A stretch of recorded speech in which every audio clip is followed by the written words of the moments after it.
Hello बच्चों, मैं हूं राजीव सर और आप देख रहे हैं हमारा चैनल राजीव मैथ्स एकेडमी।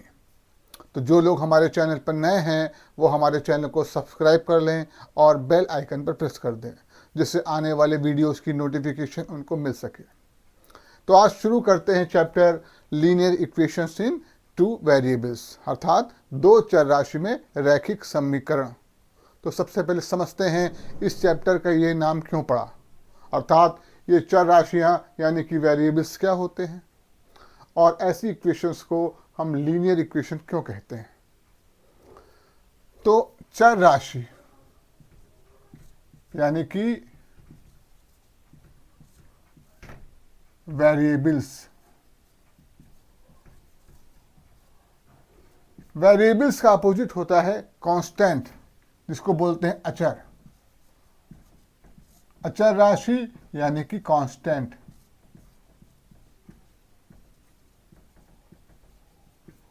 अब इन दोनों में डिफरेंस को समझेंगे, कांस्टेंट और वेरिएबल्स में।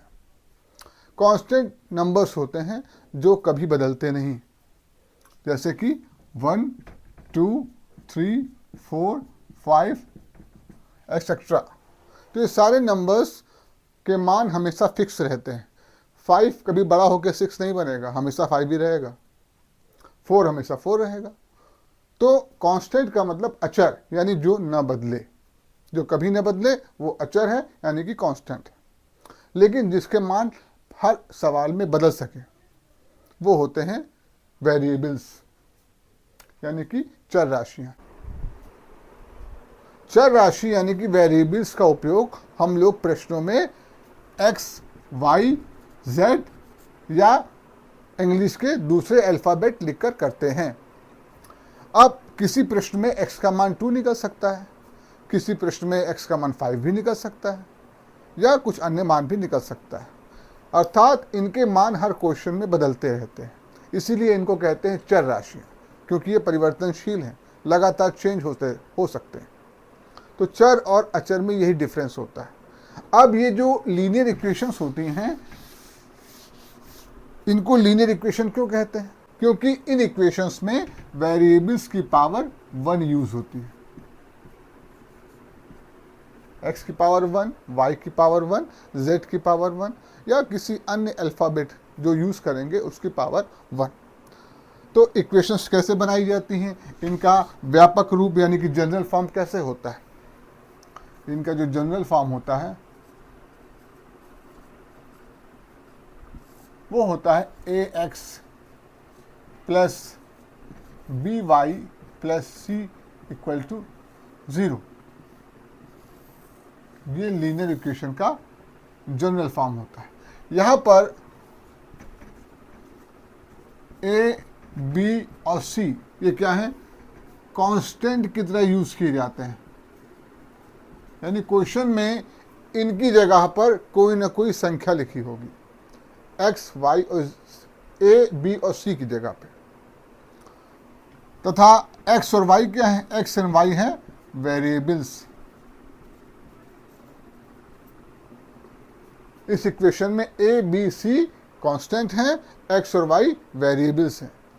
एग्जाम्पल दे सकते हैं 2x plus 3y minus 5 equal to 0। देखिए ये एक लीनियर इक्वेशन का एग्जाम्पल है। यहाँ दो वेरिएबल्स हैं x और y। x के कोफिशिएंट यहाँ पे 2 है, यहाँ पे x का कोफिशिएंट कितना है? a है, यानी कि a क्या है? Coefficient of x। x का जो भी कोफिशिएंट होगा उसको हम क्या लिखेंगे? a लिखेंगे। इसी तरह y के कोफिशिएंट को b लिखा जाता है, और जो एक्स्ट्रा कांस्टेंट नंबर होगा जिसमें कोई भी वेरिएबल जिसके साथ नहीं होगा उस नंबर को हम लोग c बोलेंगे। यहाँ पे c की जगह क्या लिखा हुआ है? -5। अब कंपेयर करा सकते हैं, वेयर a की वैल्यू है, a की जगह पर है 2, b की जगह है, क्योंकि b y का कोफिशिएंट है तो b की वैल्यू है 3 एंड c इक्वल टू कितना है? -5। तो हम तीनों चीज़ों में आप अंतर समझें। a को क्या लिख सकते हैं? कोफिशिएंट ऑफ x, या इसको हिंदी में बोल सकते हैं x का गुणांक। क्या बोलेंगे? x का गुणांक, बी को क्या बोलेंगे, कोफिशिएंट ऑफ वाई, यानी कि वाई का गुणांक। तीसरा नंबर है सी, सी क्या है, कांस्टेंट नंबर, यानी कि अचर संख्या।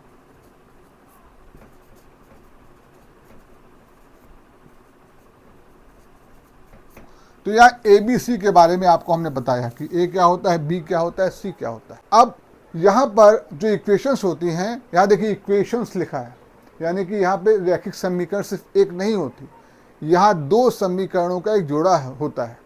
लीनियर इक्वेशन पेयर में आती है। कैसे,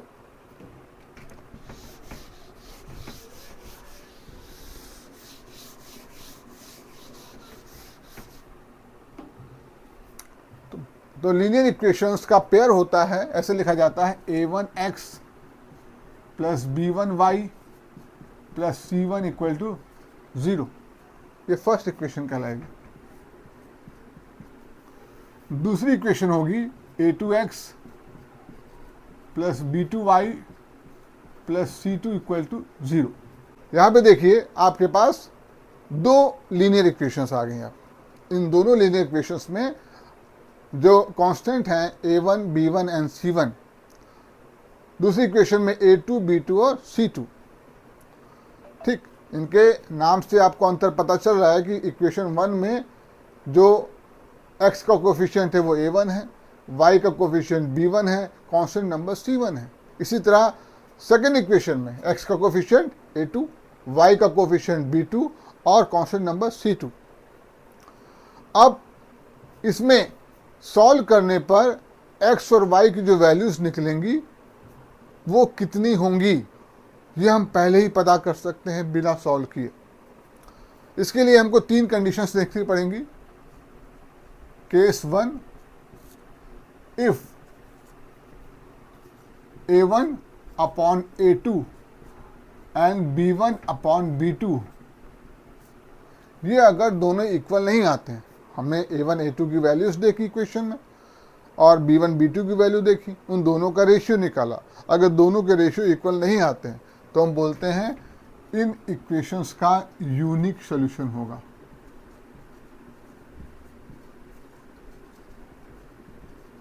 यानी कि एक अद्वितीय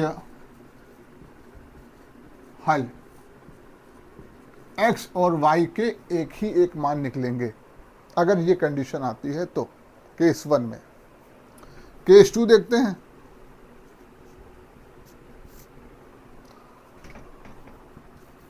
अगर a1 अपॉन a2 और b1 अपॉन b2, यानी इन दोनों के रेशियो इक्वल आ जाते हैं, लेकिन c1 अपॉन c2 बराबर नहीं आता, यानी a1 अपॉन a2 और b1 अपॉन b2 का रेशियो निकाला, दोनों इक्वल आ गए। लेकिन जब हमने c1 और c2 का रेशियो निकाला तो वो इन दोनों रेशियोज को इक्वल नहीं आया। देखिए केस 1 में तो हमने c1 अपॉन c2 निकाला ही नहीं।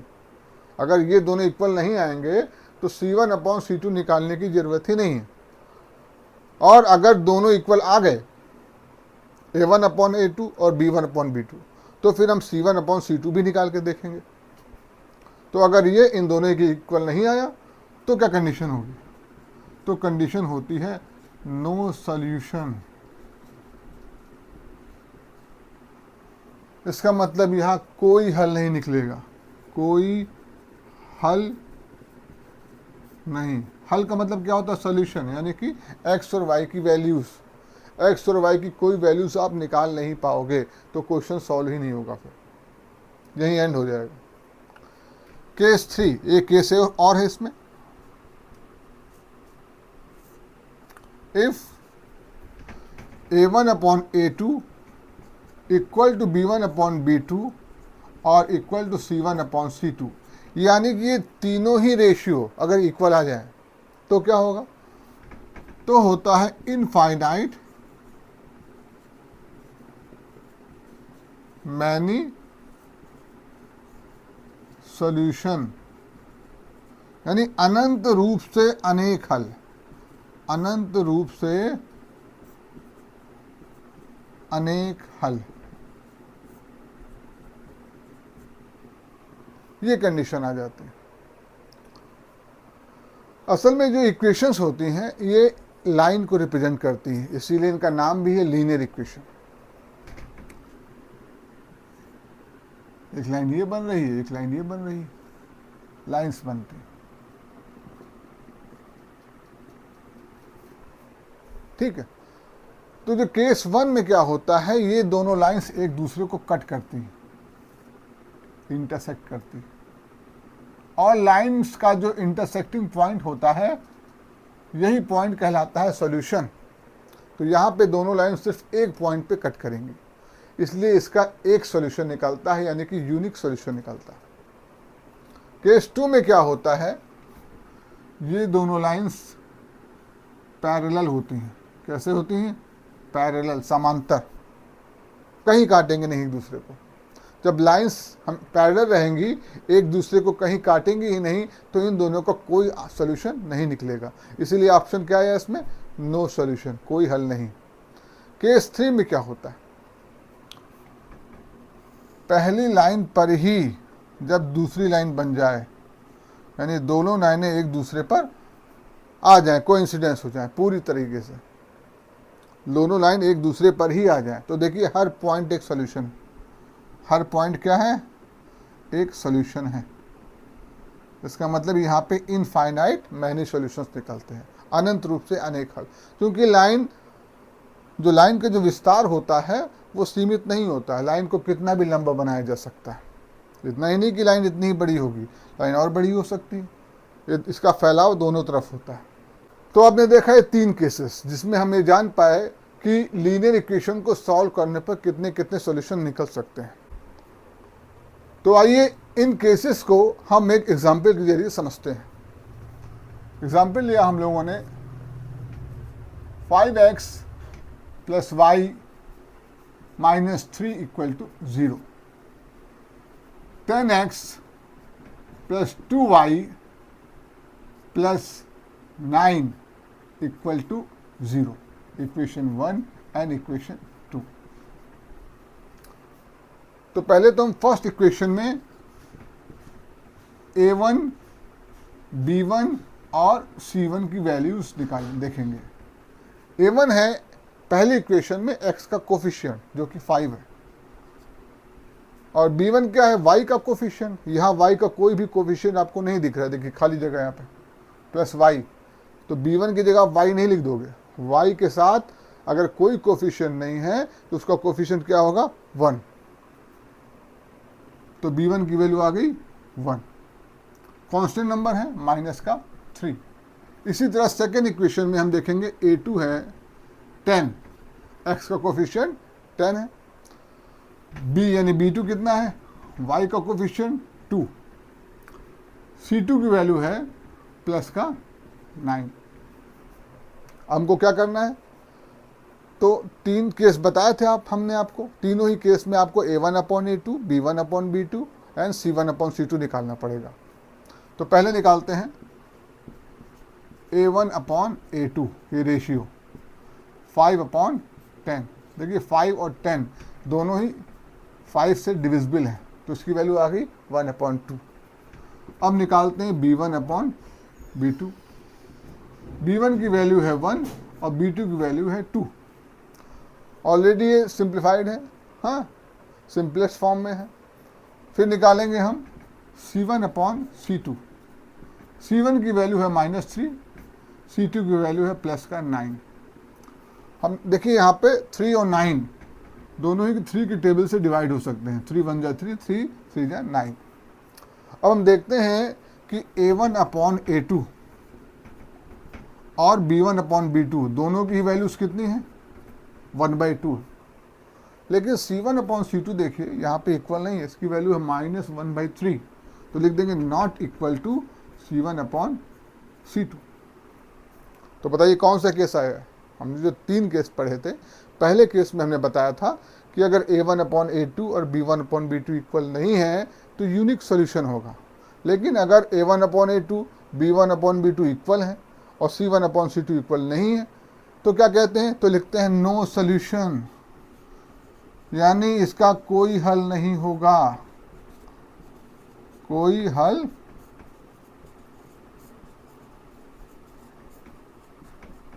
नहीं होगा। क्यों नहीं होगा? क्योंकि ये लाइंस कैसी हैं? पैरेलल लाइंस हैं, समांतर रेखाएं, पैरेलल लाइंस बोला जाता है, यानी कि समांतर रेखा, समांतर रेखाएं, ये दोनों समांतर रेखाएं हैं और समांतर रेखाएं एक दूसरे को कहीं भी कट नहीं करती, इसलिए इसका कोई सॉल्यूशन नहीं निकलेगा। ये बात हम इस A1/A2, B1/B2 और C1/C2 से जान सकते हैं। तो ठीक है, ये बात आपको समझ में आई। इस तरह के और भी एग्जाम्पल लेके हम लोग इसको और समझ सकते हैं। तो आइए एक एग्जाम्पल और लेते हैं। 3x + 2y + 5 = 0 and 6x + 3y - 2 = 0। Equation 1 and equation 2। यहाँ पे पुनः हम जो है A1 की वैल्यू, A2 की वैल्यू नोट करेंगे। A1 है 3, A2 है 6। x के कोफिशिएंट्स A1 और A2 कहलाते हैं। y के कोफिशिएंट B1 और B2 कहलाते हैं, जो है 2 और 3। इसी तरह कांस्टेंट नंबर को C1 और C2 बोलते हैं। देखिए C1 है 5 और C2 है -2। फिर से हमने A1/A2 निकाला, कितना आया? 3/6। सॉल्व करेंगे, 3 से डिवाइड करेंगे तो आ जाएगा 1/2, क्योंकि ये 3 और 6 जो है 3 के टेबल में आ जाते हैं। तो 3 1 जा 3, 3 2 जा 6। हमने इसको सिंपलेस्ट फॉर्म में लिख दिया। फिर हमने B1/B2 की वैल्यू निकाली, 2/3। देखिए इसको डिवाइड नहीं कर सकते किसी भी नंबर से, इनका कोई भी कॉमन फैक्टर नहीं है। हमने देखा कि A1/A2 और B1/B2 इक्वल नहीं आ रहे। ये 1/2 है, ये 2/3 है। अगर ये दोनों इक्वल नहीं आए तो आपको C1/C2 निकालने की ज़रूरत ही नहीं है। तो लिख देंगे, क्योंकि A1/A2 is not equal to B1/B2, तो क्या कंडीशन होगी? यूनिक सॉल्यूशन, यानी कि एक अद्वितीय हल। इसको बोलते हैं इंटरसेक्टिंग लाइंस। इनमें लाइन कैसे होंगी? लाइन ऐसे क्रॉस करेंगी, क्या बोलते हैं? Intersecting lines. इस कंडीशन में इंटरसेक्टिंग लाइंस आता है, यानी कि प्रतिच्छेदी रेखाएं, रेखाएं एक दूसरे को काट रही हैं ऐसी कंडीशन में। अभी हम लोगों ने सॉल्यूशन निकालना नहीं सीखा है, हम लोगों ने सीखा है कि कितने सॉल्यूशन होंगे दो लीनियर इक्वेशंस के पेयर में, उनको हम जान सकते हैं। जब यूनिक सॉल्यूशन आएगा तभी आपको सॉल्यूशन निकालना होता है। जिस कंडीशन में नो सॉल्यूशन आए या जिस कंडीशन में इनफाइनाइट मैन्यू सॉल्यूशन आए, उसको आपको सॉल्व नहीं करना होता। तो सॉल्व आप कब करेंगे? जब यूनिक सॉल्यूशन आएगा। तो इस कंडीशन में हम इक्वेशंस को सॉल्व कर सकते हैं। तो इक्वेशंस को सॉल्व करना हम नेक्स्ट वीडियो में सीखेंगे। तो आज के लिए बस इतना ही, मिलते हैं नेक्स्ट वीडियो में। जय हिंद, जय भारत।